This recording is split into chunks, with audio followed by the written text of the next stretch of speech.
hoy hemos sido capaces de citar ya en nuestra comunidad autónoma a 3.342 personas para vacunarse con AstraZeneca, una cifra muy importante, donde ya se incluyen tramos etarios y se incluye el rescate del personal esencial que no habíamos vacunado o que habíamos tenido que suspender por cualquier motivo.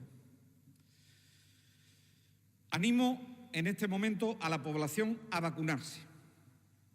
Creo que en España estamos siendo un ejemplo en cuanto a prudencia, en cuanto a esclarecer cualquier posible evento que pudiera estar relacionado con la vacuna, y hasta que no estamos seguros de que los beneficios de la vacuna superan a los riesgos, como es este el caso, no recomendamos la vacunación con ninguna de ellas.